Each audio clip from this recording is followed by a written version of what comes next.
దశాబ్దాల పాటు ఇరాన్ను శాసించిన అత్యున్నత నాయకుడు ఆయతుల్లా అలీ ఖమేనీ మరణంతో ఆ దేశం ఒక చారిత్రక సందిగ్ధంలో పడింది. అమెరికా, ఇజ్రాయెల్ జరిపిన భారీ వైమానిక దాడుల్లో 86 ఏళ్ల ఖమేనీ ప్రాణాలు కోల్పోయిన నేపథ్యంలో ఆయన మరణం ఇరాన్ రాజకీయ భవిష్యత్తును అగమ్య గోచరంగా మార్చేసింది.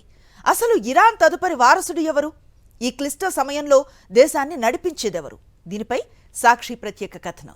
1989 నుంచి ఇరాన్ సుప్రీం లీడర్గా ఉన్న ఆయతుల్లా అలీ ఖమేనీ శకం ముగిసింది.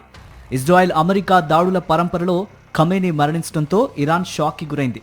దేశవ్యాప్తంగా 40 రోజుల సంతాప దినాలను ప్రకటించిన ప్రభుత్వం ప్రస్తుతానికి అత్యవసర అధికారాలను ఒక తాత్కాలిక మండలికి అప్పగించింది.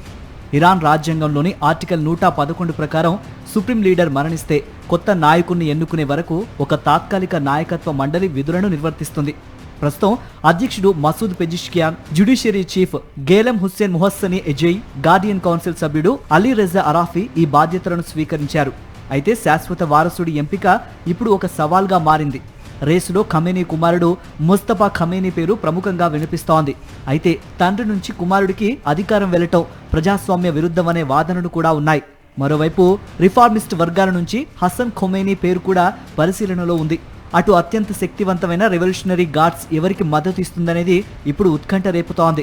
లోపల అంతర్గత అధికార పోరు, బయట యుద్ధ మేఘాలు, ఈ రెండు సవాళ్ల మధ్య ఇరాన్ మనుగడ ప్రశ్నార్థకంగా మారింది.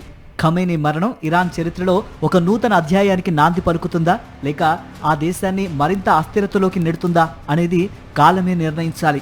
ఖమేనీ మరణం ఇరాన్లో మాత్రమే కాదు, మొత్తం గల్ఫ్ ప్రాంతంలోనే తీవ్ర ప్రభావం చూపనుంది. అగ్రనేత వారసుని ఎన్నుకునేందుకు అసెంబ్లీ ఆఫ్ ఎక్స్పర్ట్స్ కమిటీ త్వరలోనే సమావేశం కానుంది. ఆ నిర్ణయం ఎలా ఉంటుందో, కొత్త నాయకుడిగా ఎవరొస్తారో వేచి చూడాలి.